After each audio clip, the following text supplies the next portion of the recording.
Умар Закаев находится в искусственной коме уже 2 недели. Во вторую детскую клиническую больницу мальчика в тяжелом состоянии доставили 21 декабря. Диагноз, поставленный врачами при осмотре, черепно-мозговая травма и ушиб головы тяжелой степени.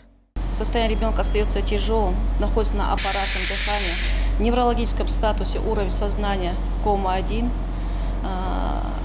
гемодинамика относительно стабильна.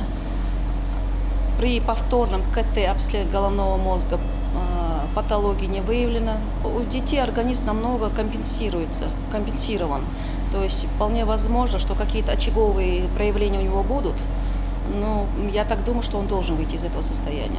За жизнь Умара врачи борются 24 часа в сутки. Родные и близкие дежурят у дверей реанимации. Это все, что они могут сделать сегодня для него. Не остался в стороне и региональный общественный фонд, оказав семье финансовую помощь. Врачи здесь очень хорошие, смотрят хорошо, но ребенок еще в сознание не пришел. Спасибо Рамзану, фонду за то, что помог. Спасибо вам большое. Представители регионального общественного фонда посетили сегодня и дом Весетаевых. У 12-летнего Саламу целый букет болезней. Срочного лечения же требует комбинированная деформация грудной клетки и атопическая бронхиальная астма.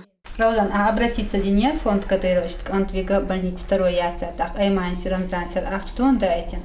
Да маршал той хасканц адёрзил шевелин. Рейс хойр, шунадах карна, шудах китачан Рамзайна, Тинан Аймайна. С виду мальчик выглядит здоровым, и только мама знает, в каком состоянии во время приступов Саламу забирают в больницу. Задыхаться, дышу. Третий этаж, хали вахится валуш. Ищет положение, холокон, приступить. Инц олило шули, хуманш, дацаяч, скори, койко, сохонахту. Сохеттин, ашара, шоза, юч, Москва, лило, шосера. Благодаря оказанной помощи в этом году мальчик вовремя отправится на иногороднее лечение. Саламу Весетаев уже собирает вещи в дорогу. Эти новогодние праздники мальчик проведет в Москве. Динара Мурадова, Булат Баканаев, Дауд Куруев. Новости.